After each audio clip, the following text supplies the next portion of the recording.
Hey, congratulations, you made it. This is the last step in the 10 steps for how to buy your first home. This step is going to teach you how to take advantage of everything you can as a home buyer in the current housing market. Let's wrap this up. How to Buy a Home educates, protects, and connects first-time homebuyers to qualified vetted realtors in their area. Whether you're looking for DIY information or step-by-step guidance, How to Buy a Home is the #1 resource for first-time homebuyers. Hey, How to Buy a Homies, holy shnikes. I say that every year because it makes me laugh. You made it to step 10. You should be so proud of yourself. I'm your host, David Sidoni, and I am truly, totally stoked for you. You invested in yourself and you put up with me. You got past my cringiness, or perhaps you didn't get past it. Maybe you just merely tolerated it, since this is the most trusted and proven first-time homebuyer system in the country. But either way, it doesn't matter. You're here, you made it, and this is step 10, the last one. And this one's a biggie. Understanding the current 2026 and 2027 housing and mortgage conditions, and learning the best tools that you can use to get proper clarity so you can navigate your purchase and take advantage of what's happening right now. There's an old saying in real estate that the most important tip is location, location, location. And that's partially true, but it's oversimplified. The reality is that saying was created for business and investment buyers in real estate. When it comes to buying your personal home, especially your first one, the better mantra is location, timing, timing. And no, by timing, I'm not talking about trying to time the housing or mortgage or interest rate markets, trying to get that perfect dip or drop. It's a different type of timing, because when you understand the data from episode 457, where I explained buying or waiting in the current market, you're going to see that your buying window over the next couple of years, interest rates, they're not dropping. Prices, they're probably going to increase slowly most places, but they're not going to drop. All thanks to one thing, say it with me now, everybody, low inventory. So when we're talking about timing so you can be financially savvy, we're not talking about timing your move in the real estate market, trying to hit that bottom. What we're talking about is maximizing your time in the market as a homeowner and understanding the timing of the current market when you buy. So when I say location, timing, and timing, I mean as a buyer taking in the full picture of the housing and forecasting data that we've got right now for 2026 and 27, so you can properly assess the timing, the era in which you're going to go out there and buy your home. Timing doesn't mean watching things to try to hit the cheapest calendar date to buy your home. You're going to save so much more by understanding the timing, the current market era, where you buy. That's why it's location, timing.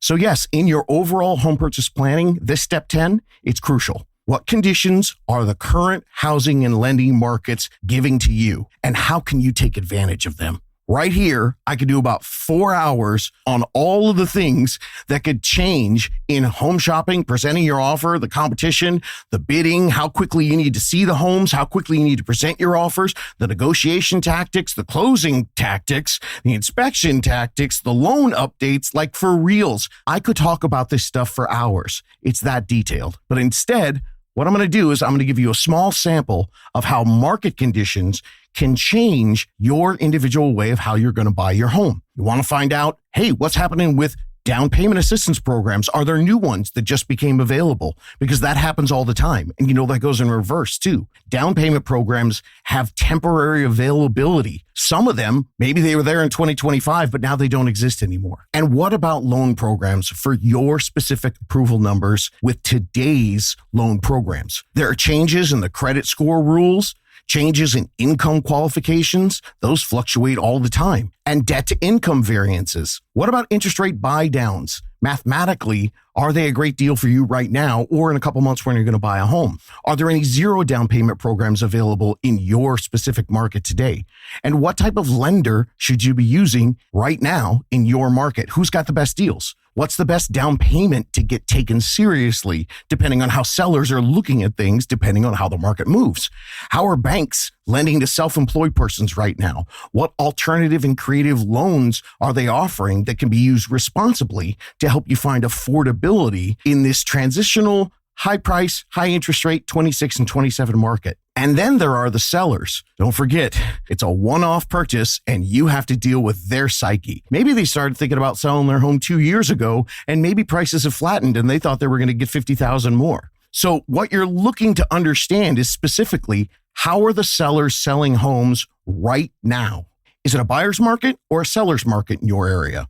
Are they giving concessions, or are they looking for multiple offers? Are they going to give you cash back in the initial negotiations, or are they going to talk to you about maybe paying your closing costs or giving you a mortgage interest rate buy down? Are they listing homes at aggressive prices, trying to get that bidding war in the first 24 or 48 hours? Or are they listing them high, just trying to get the best price they can, and then those homes end up sitting there for 2 or 3 months? And what can you do to take advantage of that? Are they desperate, or do they realize that they may be the only home for sale in their neighborhood for the next 2 months?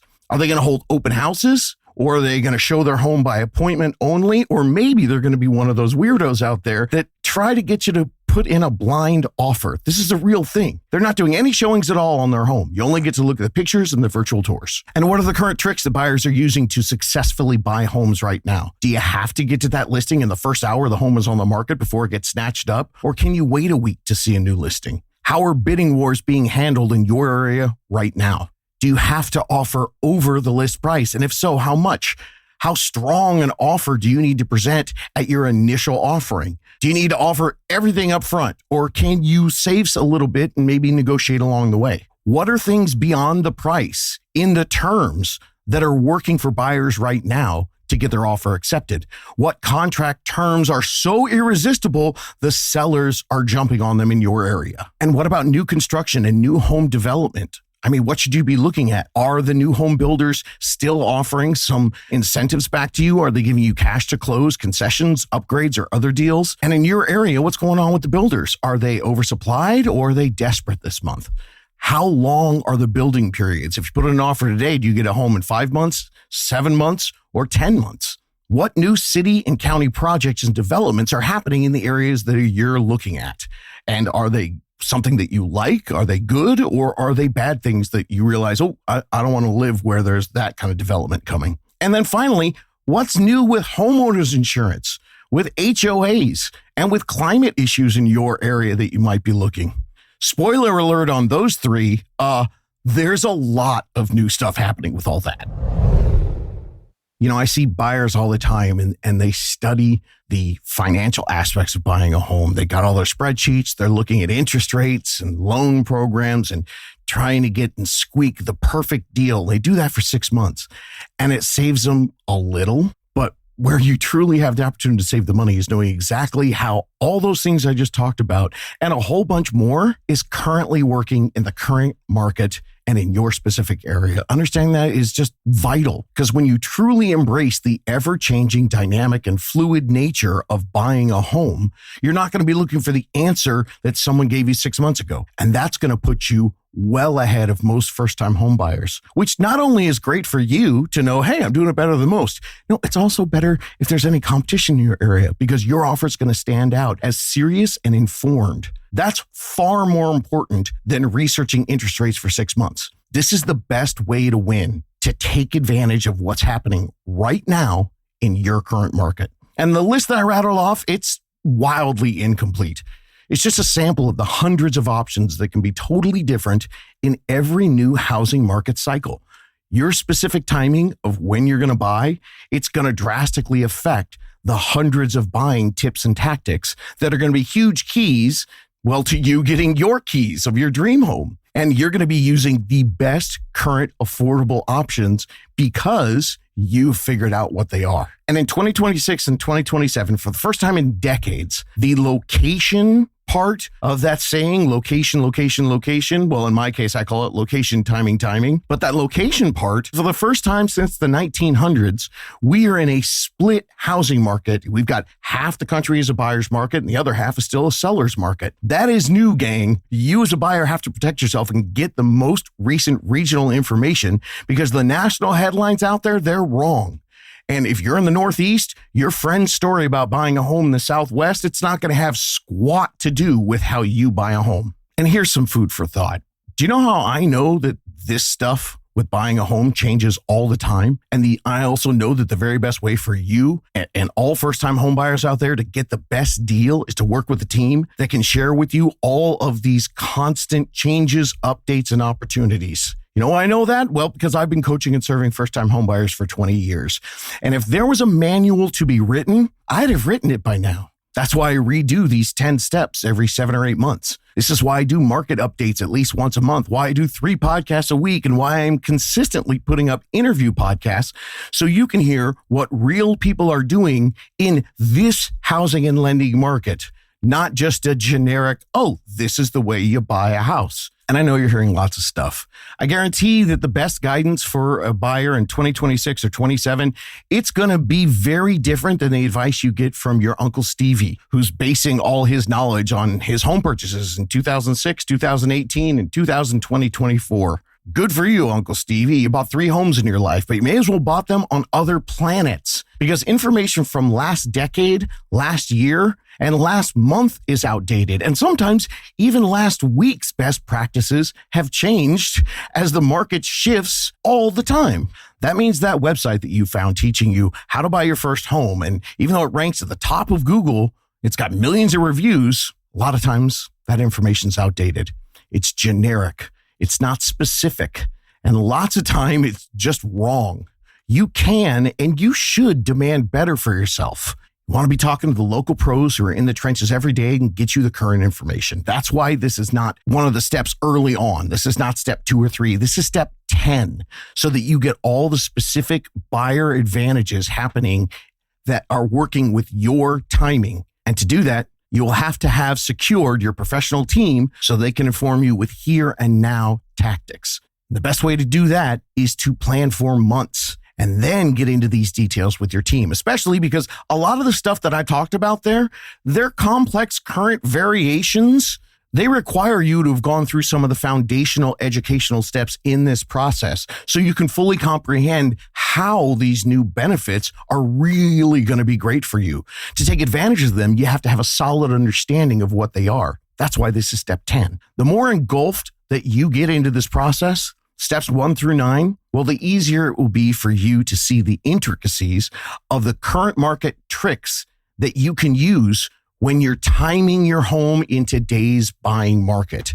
And your greatest hack, your ultimate weapon to ensure your most advantageous buying power, that's the partnership you have with that team who is active in the current market. I can't stress that enough.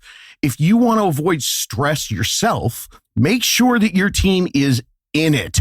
I mean, living first-time home buyers and real estate market day after day, every single day. Badass unicorns, people who are doing this all the time and who know how to work the system because they live it, eat it, breathe it. Your support team has the knowledge that's right for you and your personal buying plan in this market. They're going to combine those current market techniques that are getting results with other first-time home buyers they're working with, as well as combining that with you and all your goals, your finances, your stretch points, your must-haves, your short and long-term goals, your savings, the way you handle money and the way you perceive money, your own individual style. They're even going to talk to you about your next steps after the purchase of this home and your personal dreams that you're shooting for with this purchase. So this is step 10. This is getting serious. This is when you're going to start comparing homes. You need a proper guide for this massively different shopping experience from anything else you've ever done in your life.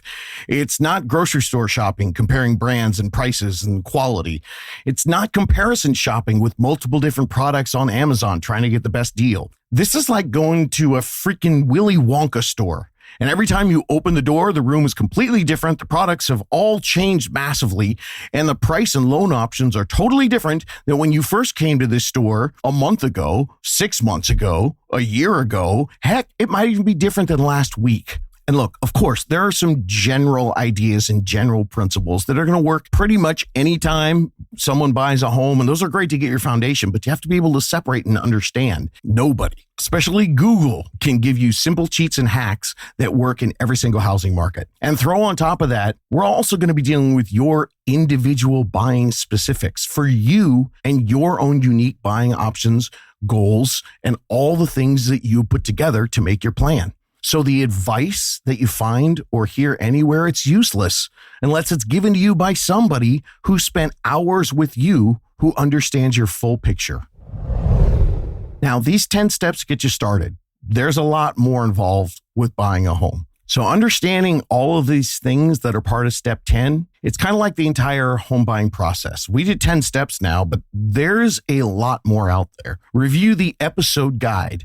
That's the whole library of podcast stuff that's got everything for first-time home buying. And if there are things that are unfamiliar to you, you can get knowledge. You can figure out, how much salary you need to buy a home, down payment assistance grants, seller credit options, new interest rate tips to find affordability. There are even house hacking tips in there, 401k down payment assistance explained in great detail, information about how to get a gift fund, writing the offer, your credit score boost, FHA loans, VA loans for military and veterans. It's an awesome loan, by the way, and every military person should know about this. And in my opinion, they should never be renting because the VA loan is super dope and you can get a super great deal on a home. And that episode guide and the full podcast library, it also has information on inspection red flags, new build homes versus resale homes. What about buying as a 1099 self-employed person? Yeah, and that 2 years employment myth. Or buying a home while you're in college with no job. That is truly, totally possible. And we even had an interview where somebody did that. There's information about the PMI myth because it's not the devil. Information about the Dave Ramsey savings, non-truths, things that are holding everybody back. So it's kind of ironic, because he sort of has been the devil with some of his advice for first-time homebuyers, keeping a whole generation stuck. But I'll let you listen to the episode to hear me really go nuts on that. There are episodes on inflation, buying in super expensive cities, high cost of living and figuring out how to find affordability there, buying out of state, student loans not hurting you as much as you think, and people buying with $200,000 or $300,000 worth of student loans, condos versus single family homes, new homes versus resale homes, episodes about breaking your lease, appraisals, bidding wars, and on and on and on. So yeah, you finished your 10 steps, but there's more if you want to check it out. And I do my best to consistently update the knowledge base here, but you're going to max out your success by taking this knowledge base and then combining that with your support team that you trust. And that's going to be crucial, getting this last step, the current market information, and bringing that into your equation. And that's also why I keep dropping new information here all the time and on social media, because I'm going to keep you guys up to date. And while you're on your learning and planning journey, if you need it, there's over 125 interviews with people who follow these 10 steps, and now they're homeowners. Most of them didn't think they could find affordability at any level. And we're talking about people who ended up buying a $200,000 home to $500,000 to $900,000, all the way up to $2 million. A lot of people out there didn't think they had enough saved, or they didn't think that they could buy a home on their own without a partner, or they thought they had too much debt and not enough savings. And yeah, a lot of them came here and pretty much had no clue where to begin. And the results, they're remarkable. You're going to hear stories from people from all different knowledge bases, levels of education, different ages, races, gender identity, careers, incomes, debt, and credit scores. Some of them bought on their own, some bought with a partner, and some of them even bought with 3 or 4 different people. And we've got stories from people who are 19 years old to 59 and a half. People who are pretty educated on the home buying process to completely out of their depth and thought they were hopeless, but they were curious. When you go back in the episodes, you'll hear me. I say you can do this at the end of every episode, and that's not for nothing, because most of you just haven't found the right information yet. It's not your fault that you don't know that you can do this. The good news is now you know. And more importantly, you made it to step 10, which shows me you're taking some initiative. That's half the battle in buying a home. Now follow the steps in order and you'll be amazed at the results. And as we come to a close in this series, if you've shared your first-time homebuyer education and your journey with anybody, there's no doubt that you've gotten an earful from a lot of people who are giving you advice. Spoiler alert, I said it before, most of it's terrible advice. And it's not their fault. They're not trying to hurt you. I don't care how smart or trustworthy or caring the people are. They're just sending you down the wrong path. There's a reason since 2019 I've been saying that I'm starting a revolution here. Well, now the revolution is in full swing. And I want to ask you right now, please, if you're getting even a small bit of value from this free education, will you please rate the podcast, or better yet, take 1 minute and write a quick review? I don't care where you are in the process. If you write a review, it's so helpful. There's no view counts. There's no subscribers and no followers for podcasts. It's all about the reviews. The more reviews the podcast gets, well, then that's the thing that tells them, hey, this is a good one. People should listen to it. And the more people to find it, well, then the more people that can get empowered with the right information just like you are. So if this has been helpful, take a quick second, write a quick review. If you haven't gone to howtobuyahome.com to ask to talk to a unicorn team, do it right now. There's no such thing as too early. It's free, no obligation. If you meet them right now and you don't like them and you're not thinking you're going to buy a home for 6 months, cool. Don't use them and find somebody else. Truly, I am here just to make sure everyone understands that this process, the reason so many people say it's not working right now is because they're talking to the wrong people, because in the real estate industry, 90 to 95% of the people aren't giving you the right service that you deserve. But they're out there, so find them early. In fact, that's my biggest tip. At the end of all these 10 steps, start your planning earlier than you think. That's how you get the best deal and get the best home for you that's going to set you up for life. That's it. Start your planning way earlier than you think. That's all. The end, period, curtain. 10 steps wrapped up in one sentence. So I look forward to hearing from you and introducing you to the baddest unicorn team in the land, people in your area who are vetted pros, hand-selected to share their experience, their care, and their rare level of service. Big props to you. You did it. You finished all 10 steps. So here's to your success. Keep learning, keep getting educated, and grow your confidence. Stop dreaming and start planning. You can do this. Looking for more DIY education or your own personal step-by-step guidance through the home buying journey? Since 2019, How to Buy a Home has been the #1 resource for first-time home buyers. So visit howtobuyahome.com to get started.